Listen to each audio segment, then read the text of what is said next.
नमस्ते दोस्तों, मैं सूरज भावेस्कर आपका स्वागत करता हूं मेरे यूट्यूब चैनल सूरज भावेस्कर ट्रेडिंग में। दोस्तों आज देखते हैं इंडसइंड बैंक जो फ्राइडे 19% ड्रॉप हुआ है, उसके प्रीवियस क्लोज वाज 1280 1280 से गिर के 1040 पे क्लोज हुआ है, वो 41 पे सेटल हुआ। तो ये 19% ड्रॉप और एफएनओ स्टॉक में ये बहुत रेयर होता है नॉर्मली। तो ये क्यों हुआ? क्योंकि एनएससी बैंक का रिज़ल्ट जो है Q2 जो सितंबर एंड का डिक्लेयर किया है फॉर फाइनेंशियल ईयर 2025 वो आया है। तो हम लोग आज के वीडियो में देखेंगे कि इंडसइंड बैंक में इतना गिरावट क्यों आई है, उसका फाइनेंशियल रिजल्ट एनालिसिस करेंगे, उसके बाद में उसका टेक्निकल देखेंगे चार्ट पे कि चार्ट पे कहाँ पे अभी कैसे दिखता है, और हम लोग देखेंगे कि अभी क्या कर सकते हैं उसमें। तो सबसे पहले हम लोग देखेंगे कि ये क्लोज हुआ है 1037 और सेटल्ड हुआ है 1041 और प्रीवियस क्लोज था 12,080। तो 19% ड्रॉप है, ऑलमोस्ट लोअर सर्किट हो चुका है एफएनओ स्टॉक इंडसइंड बैंक, जो कि प्राइवेट बैंकिंग सेक्टर में आती है। और ये एनएससी इंडिया से ये इन्फॉर्मेशन उठाया है। तो टोटल डिरेवेबल्स डिलीवरी जो है divided by total traded quantity, तो वो 37% रहा है, यानी मैक्सिमम 37% लोग स्टॉक को डिलीवरी लेके गए हैं। तो ये है इंफॉर्मेशन अबाउट द बैंक। अभी देखते हैं टेक्निकल पहले और उसके बाद में उसका रिजल्ट देखेंगे। तो दोस्तों ये डेली चार्ट है इंडसइंड बैंक का, और हम लोग देखते हैं यहाँ पे तो एक स्ट्रॉन्ग सपोर्ट दिख रहा है यहाँ पे अराउंड 12,050 पे, कि जो ब्रेक हुआ है आज आफ्टर रिजल्ट। और यहाँ पे दूसरा एक स्ट्रॉन्ग सपोर्ट है अराउंड 1050 के आसपास या 1000 के आसपास। और यदि ये सपोर्ट यदि ब्रेक होता है तो अगेन नेक्स्ट 800 के आसपास नेक्स्ट सपोर्ट है। तो दोस्तों यदि ये ब्रेक डाउन होता है 1000 के नीचे आता है 3 फिगर्स में, तो 800 उसका नेक्स्ट टारगेट हो सकता है, या यहाँ से कुछ दिनों के लिए रिकवरी भी हो सकती है। यहाँ पे अभी गैप हो चुका है 1250 टू 1000 के बीच में, ये जो है ये ओपन हुआ है और ये गैप बना है, तो गैप भी फिल होने के चांसेस है। तो यहाँ पे थोड़ा टाइम पास करके ऊपर जाके वापस नीचे भी आ सकता है या ऊपर ब्रेकआउट भी दे सकता है। तो ये की लेवल्स है 1250, उसके बाद में 1800। तो ये साइकोलॉजिकल भी और स्ट्रॉन्ग सपोर्ट है। दोस्तों सपोर्ट एंड रेजिस्टेंस पे मेरा एक वीडियो है, तो आप ये कैसे आइडेंटिफाई करना है, सपोर्ट रेजिस्टेंस के टाइप क्या है वो आप उसमें देख सकते हो। You can search by support and resistance guide by Suraj Bhaveskar. तो ये है टेक्निकल इन्फॉर्मेशन। और ये और डिटेल में देखते हैं तो दोस्तों यहाँ पे राउंडिंग टॉप दिख रहा है। तो rounding top is a pattern, chart pattern है कि जिसमें यदि ये कंप्लीट होता है और उसके बाद में कंटिन्यूशन डाउनवर्ड आता है, तो ये जो हाइट है 1700 माइनस 1000 यानी 700 पॉइंट ये इसका डेप्थ है। तो 700 पॉइंट यहाँ से नीचे जाने की प्रोबेबिलिटी रहती है। तो दोस्तों आशा करता हूँ ये सिचुएशन ना आए, यहाँ से फिर वापस बाउंस बैक हम लोग देख सकते हो। तो देखते हैं आगे क्या होता है। पहले अभी देखेंगे, ये टेक्निकल था, अभी आगे देखते हैं financial information of IndusInd bank और उसके Q2 के हाइलाइट्स क्या थे। तो दोस्तों यहाँ पे देखते हैं Q2 सितंबर Q2 FY 2025 में रिपोर्ट किया है। ये प्राइवेट बैंक सेक्टर में आता है इंडसइंड बैंक, और ये निफ्टी बैंक का मेजर पार्ट है। तो इसका टोटल रेवेन्यू है, अभी यहाँ पे देखेंगे सितंबर लास्ट ईयर का 2023 का इन्फॉर्मेशन देखेंगे, revenues, net profit, EPS, NPAs। और ये करंट ईयर का जो अभी डिक्लेयर किया है ये है वो सितंबर Q2, और इसको कंपेयर करेंगे लास्ट क्वार्टर से। तो यहाँ पे आएगा प्रीवियस क्वार्टर ग्रोथ हुआ है या माइनस हुआ है, तो ये ऐसे कंपेयर करेंगे और इसको कंपेयर करेंगे टू प्रीवियस सेम क्वार्टर। क्योंकि कुछ बिजनेसेस ऐसे होते हैं तो quarter to quarter previous quarter से कंपेयर करना ठीक रहता है, क्योंकि सेम सिचुएशन रहती है वो क्वार्टर में। और लास्ट क्वार्टर से भी कंपेयर करना इम्पोर्टेंट है, क्योंकि ग्रोथ या ग्रोथ कैसे हो रही है या ग्रोथ में रुकावट आई है तो वो पता चलता है। तो हम लोग देखते हैं अभी डायरेक्टली कमिंग टू रेवेन्यूज़। तो इंडसइंड बैंक में Q2 FY 25 में रिपोर्ट किया है total revenues 12,686 crore rupees, which was 1.1% more than last quarter. तो लास्ट क्वार्टर में 12,547 करोड़ था, तो उससे ये बड़ा है, इसलिए यहाँ पे 1.1% कंपेयर टू लास्ट क्वार्टर। और यदि कंपेयर करते हैं लास्ट ईयर सेम सितंबर से, ये 12% ज़्यादा है। यहाँ पे 11,250 करोड़ था रेवेन्यूज़, वो बढ़ के 12,690 करोड़ है अराउंड।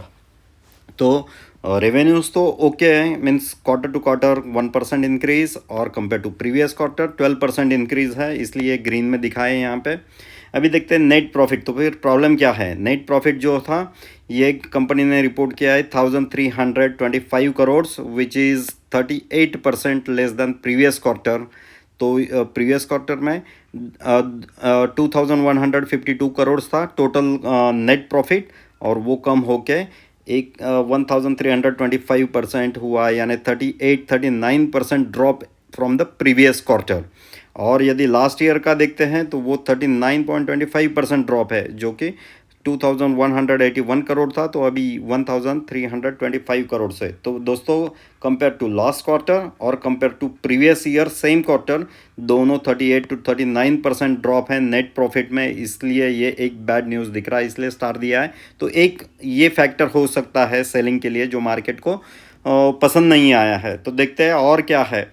ईपीएस इन अर्निंग पर शेयर, तो हर एक शेयर पे कितना अर्निंग होता है और कंपनी का ग्रोथ कैसे इससे कैलकुलेट होता है। तो ईपीएस इज़ द इम्पॉर्टेंट की इंडिकेटर इन फाइनेंशियल एनालिसिस। दोस्तों, फाइनेंशियल एनालिसिस पे मेरा एक वीडियो है, टेक्निकल एनालिसिस पे भी एक वीडियो है, आप सर्च कर सकते हो फाइनेंशियल एनालिसिस बाय सूरज भाविस्कर, तो आपको वो वीडियो मिल जाएगा, या इसके डिस्क्रिप्शन में भी ये सब वीडियो की लिंक्स में डालने वाला हूँ, तो वो आप देख सकते हो। तो ईपीएस जो था ये करंट क्वार्टर जो भी है सितंबर Q2, उसमें रिपोर्ट किया है 17.01। ये रुपीज़ में होता है, ये अर्निंग पर शेयर, एक शेयर के पीछे 17 रुपये, जो कि लास्ट क्वार्टर में 27.64 रुपीज़ था, यानी 27 रुपये, 27.5 रुपये था, अभी 17 रुपये हो गया है, यानी 38% ड्रॉप हो गया है अर्निंग पर शेयर में यहाँ से।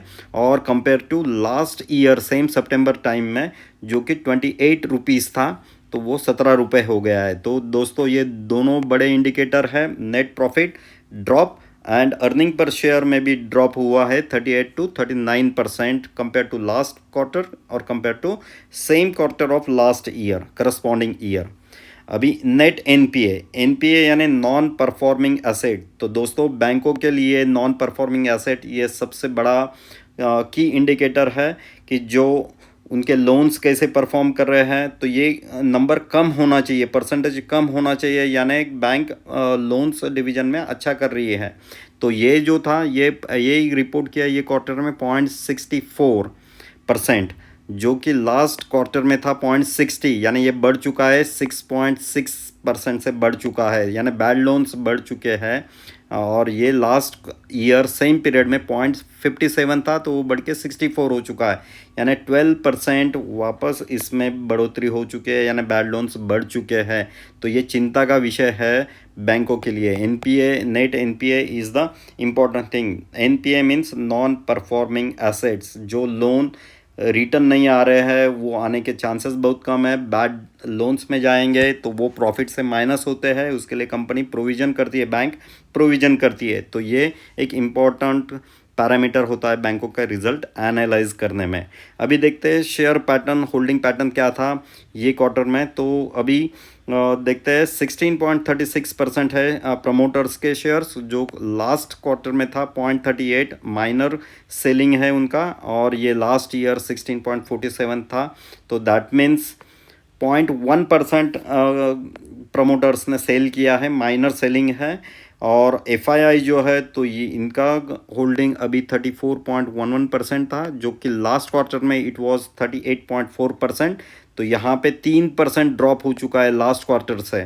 तो एफआईआई बेच रही है, ये क्वार्टर में, सितंबर क्वार्टर में एफआईआई ने 3% शेयर इंडसइंड बैंक का शेयर बेचा है। तो बिग सेलर्स एफआईआई है, जिनका लास्ट ईयर में 41.48% स्टेक था इंडसइंड बैंक में, जो बढ़ के अभी 34.11% हो चुका है। ये साल सितंबर एंड की पोजीशन है। डीआईआई का देखते हैं, डीआईआई का 34.6% है, जो कि लास्ट क्वार्टर से 1.5% इंक्रीज़ किया है। तो यहाँ पे एफआईआई सेल कर रही है और डीआईआई बाई कर रही है। तो ये पोजीशन है। इन्होंने 3% बेचा, इन्होंने 1.5% लिया, तो बचे हुए 1.5% जो है ये पब्लिक ने खरीद लिया है। यहाँ पे पब्लिक का 14.56% हो चुका है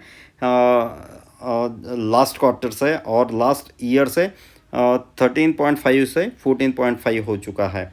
तो दोस्तों आप देखेंगे तो एफआईआई मेजर सेलर है लास्ट क्वार्टर में और डीआईआई बायर है। तो आप इससे भी पता चल जाएगा कि एफआईआईज को ये रिज़ल्ट पसंद नहीं आया है, वेयर एज डीआईआईज को अभी भी भरोसा है कि बैंक बाउंस बैक करेगा या परफॉर्म करेगा, अच्छा परफॉर्म करेगा। ये क्वार्टरली मैटर है।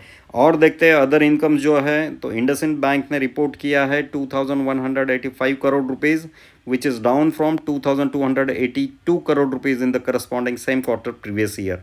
तो लास्ट ईयर में जो है 2023 में, तो वो 2000 वो था 2282 अदर इनकम, यानी ये इनकम आया था और वो इनकम कम हो चुका है ये क्वार्टर में 2185 पे आ चुका है crore. Okay, provision and contingency जो क्वार्टर 2 में किया है वो है 1820 करोड़, यानी 1820 करोड़ का प्रोविजन किया है कंपनी ने against 974 crore of corresponding quarter in the previous year. तो लास्ट ईयर सितंबर में 2023 में कंपनी ने 974 करोड़ का प्रोविजन किया था, कंटिजेंसी एंड प्रोविजन, जो बैड लोन या कुछ प्रॉब्लम है तो उसके लिए प्रोविजन करती है कंपनी।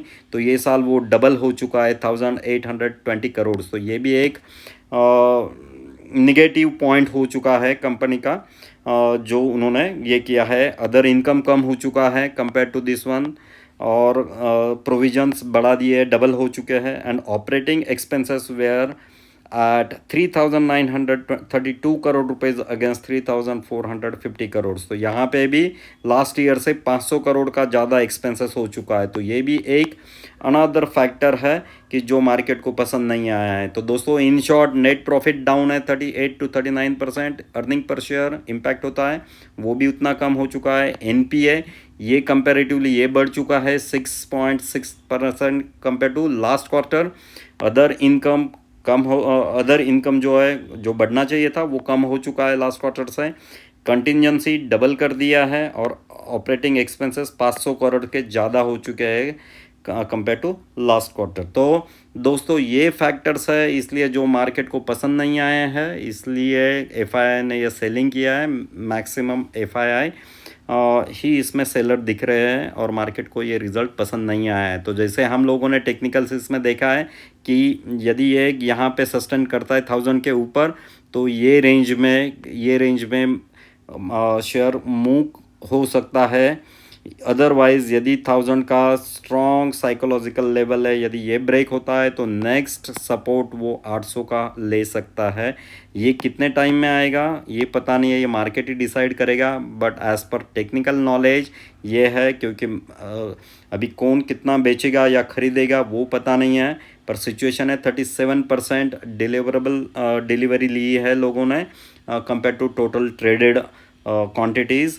तो वो एक चीज़ है। तो अभी देखते हैं आगे मार्केट में इंडसइंड बैंक का क्या होता है। पर इतना 20% डाउन होने के बाद में आशा करते हैं थोड़ा स्टेबल हो, पर ये कुछ भी हो सकता है मार्केट में, क्योंकि सेलर और बायर किसी के कंट्रोल में नहीं है। कौन कितना माल बेचेगा किसी को पता नहीं होता है।